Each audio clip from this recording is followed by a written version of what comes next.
Dragons are real, y'all. Like it or not, we're surrounded by spirits all the time. Hi, I'm Sammy. Welcome to this video. This is Melissa Kelmar, and we're just chatting by the fire out here in the beautiful wilderness, talking about spirits, nature, and extra dimensional experiences that are right here. Something about breaking up huge sticks for this fire. Yeah. Feels really good. It's so refreshing to come out here and just see the mirror of life that nature gives you, breaking up the sticks into smaller pieces so that it's like more manageable to put in this fire. And you have to start with the small sticks and like build your way up to the larger sticks. Just like anything in life, you got to start just with the baby steps. Like you can't expect to just like put a huge log and be like, all right, why aren't you lighting? Yeah, come on. Yeah, you said something in one of your older videos. You used to think that life was just emotional pain and suffering, and then now you see it as so beautiful. And I was like, what is that bridge like? How did you get from one state to just feeling so alive? Thank you for that question. Yeah. Yeah, I think I relate a lot of who I am now back to who I was, as we do, right? I used to be this, and then this transition happened. And when you're asking that question, I got this sense of, well, I still feel these emotions, these intense waves, and this journey of growth where, yes, I've changed, but I still have these ties and relationship with the old energies that either are more healed or not as healed. And if they're not as healed, not as integrated yet, then I have a negative experience with those, and they can drop me into despair and dread and negative feelings that I resist and know, why is it this way? Yeah, it's all about perspective and being able to step back from your emotions a little bit, and but then also accepting that that's how you feel and that that's okay, and to not resist it. Yeah, accepting. I like that. That's been a key for me too recently, is actually no matter what I'm feeling, I deserve that part of me. This part of me deserves acceptance, love, and care, and validation. I also think it's great to remember our minds are designed to help us survive. If we have this fear, that's a protective mechanism that our brain is just playing out. So trying to make sure we don't die. One of the worst things we fear is rejection from other people. At one point, being thrown out of the tribe was a death sentence. That might not be the case now, but our bodies were developed in this time period that adapted for these like life or death scenarios to keep us alive. And so to our body, it still feels like, oh, I'm gonna die if these people reject me. And do anything you can, like people please, masking, to be accepted by people. I just want to invite that just by saying these words, and I invite myself too to just feel the relief, any sense of relief of, oh, maybe it's not my fault. Maybe this is a very natural thing I'm experiencing, or that I have experienced. I mean, everything you've said on camera and off camera has just like opened like a doorway or something in me, and it feels like, I'm gonna use the word ancient wisdom. The vibe is good. Like your vibe, it's just. Oh, that's such an amazing compliment. You need to get an axe. This is the only advice I have for anyone. I have been trying to find something as like a outlet for my anger kind of thing. I just see it and it brings me joy. Like a big one, you know, like a double-sided, double-bladed, a gem in the middle. Ooh, yeah. Maybe some dragon carvings, or what's your spirit animal? I love dragons. They've shown up a lot for me, and it's interesting that we're talking about the protection of our minds. I think dragons have the same kind of protective energy. That's like why they've shown up for me. Dragons are real, y'all.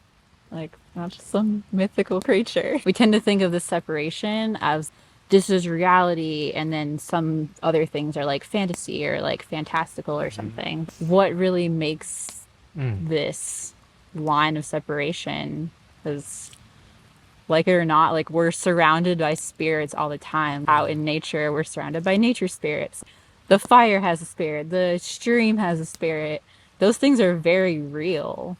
It just upsets me that we just don't give the realm of spirit as much credibility these days. I've love that. I just get so, I'm like, oh. The next stage of humanity would be to actually, because there are people, hello, hello, who, for me, it's like if I remember, or if someone's around who reminds me, or if something happens that, oh yeah, reminds me of that knowledge and that sensory experience, then I can actually, I'm still here, I'm still in the same spot, but I am feeling the serenity of the creek and the sweet song it's singing, the trees and their stillness and the song that they're singing, and the fire and its energy. I'm here so much more immersed. And I think it's the way people talk about this sometimes, transcending to 5D, or like, you know, moving into the new paradigm. The higher dimension exists as part of this dimension too. It's not like when something is 3-dimensional, it loses one of its 2 dimensions. No more trees in 5D.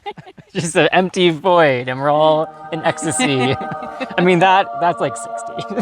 Or maybe like 8 or 12. 8 to 12. After that, we don't know. Are there? It's not like you're out of your body. You're actually deeper in your body. And it's not like we're gonna be in some completely different realm. We're gonna be where we are now. There's more layers to it. We can see into what is on the unseen realm to us now, but I think to our ancestors, that was so alive. They didn't have the separation of the seen and the unseen. Like, it was all interwoven and connected. That feels like song to me. Just wow. Because you're talking about these ways that you perceive that it just is. It just is. And some people, some humans are connected with that sometimes. Some lesser all the time in that expanded feeling, sensing, like connected state.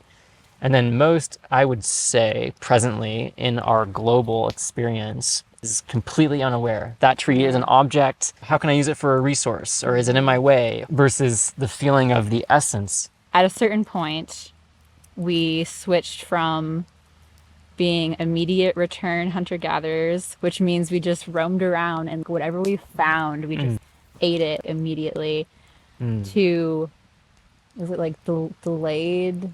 I can't remember the name of it. But basically, when we started hoarding things, you know, like we would collect all these things. Doing it for winter is a necessary component. Yeah. But then you introduce like a currency into it. So these things have value, and you can trade them for these other things that have value. So then it makes sense to like, oh, I'm going to collect all these things of value so that I can trade it for the things that I want. So then you start to view everything in your world more so as a commodity. There's a shift in the actual perception of how I'm actually seeing things. Right. I think the ancient people had an understanding of reciprocity with nature. If I want to use this tree to build my house, then I'm going to ask it if that's okay, give thanks and gratitude after I take it.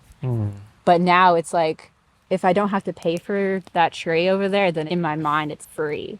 So it's like I can just take. Look at all this Amazon rainforest.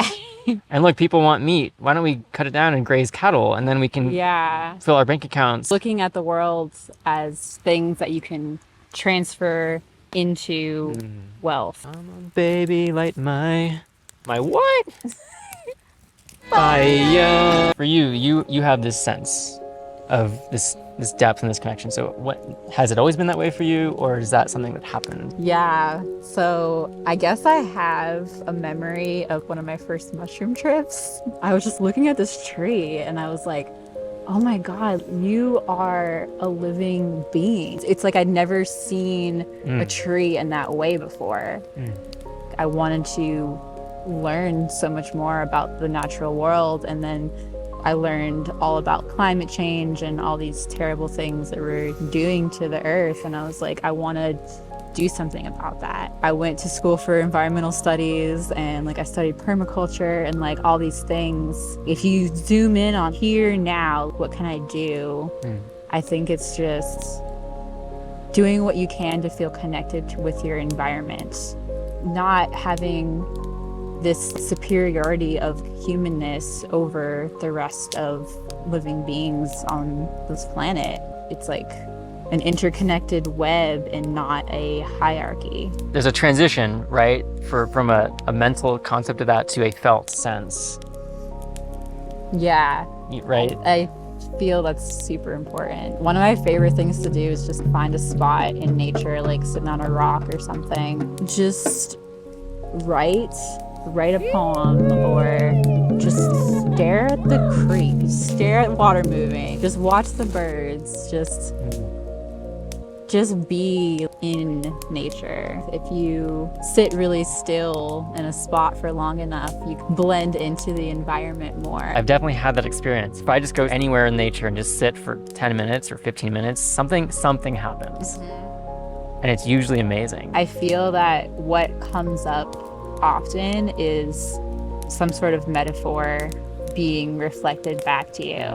When you realize everything around you is alive and has a consciousness, then like of course it's going to reflect back to you what's going on like in your consciousness. I think you actually answered the other question, which was, what is the integration? What is the integration point for individuals and the collective transition into this expanded, deeper heart space? That's been a challenging one, actually. I feel like our culture does a great job of separating us from our higher selves and from our wisdom and our intuition. I do feel more connected to that when I'm out here. It's easy for me to get in my head and be like, what am I doing with my life? But then we're building this fire. I'm like, this is what I want to do with my life. Like, build fire. Build fire. Hit wood on tree. Make small sticks. There's a way to look at that I see this whole collective. It's a total fucking mess. Like it's a crazy mess. Like how in the world are we going to go from where we are now to the next phase? Right. I know that's the big question, right? Because if we were all to try to go back to being hunter-gatherers, the earth couldn't really sustain the population that it has now. I do think getting back to nature is a huge part of it. Gathering with other people that also want to do this, learning these skills. How can you get clean water from your environment? How can you cook over a fire? How can you like build a shelter? And it doesn't have to be like super primitive. I just think that makes it more fun. Truly. So that's a big goal in my life right now, is to do anything I can to widen my skills as far as that, like foraging for my food and building community around that. And I think there's enough people that also have that desire that like, we're gonna make it, y'all. I know it looks bleak right now, but there's big shifts coming. Big shifts coming. And I also just want to say it's so important to me to bring in like, the earth that we're talking a lot about, and also the beyond earth, the up here, this divine, this mystery energy, this love energy that comes from both directions, of course, but there's so many beautiful surprises, I think, that are like, oh wow, we didn't see that miracle shift happening. And that happens for me with each of us, with consciousness, with a choice. I make a choice to, this is my path. I can't see around the next corner so much, but I know that love and heart is my path. Yeah. And that I'm going into that. I'm exploring who and what I am in all these ways. And ultimately, it's following and listening to my intuition and my sense. And empowering myself even more to do that, to step into that trust, surrender, and letting go of this older self that's shedding like a snake skin. Like, slipping out into this, this new vibration. That's, I mean, oh my God, so much can happen in this new vibration that our present minds can't consider, can't know. I think it's a lot to do with getting out of our minds. That's going to allow us to trust our intuition more, because like sometimes the way that spirit guides us is we only know the next step, and we can't see beyond that, and you have to have like enough trust to be able to take that leap, even if you don't know where it's going to lead you. And courage. Yeah. Courage. I don't know where I'm going. I don't know what's going to happen with this. I'm really scared. Yeah. Okay, step one.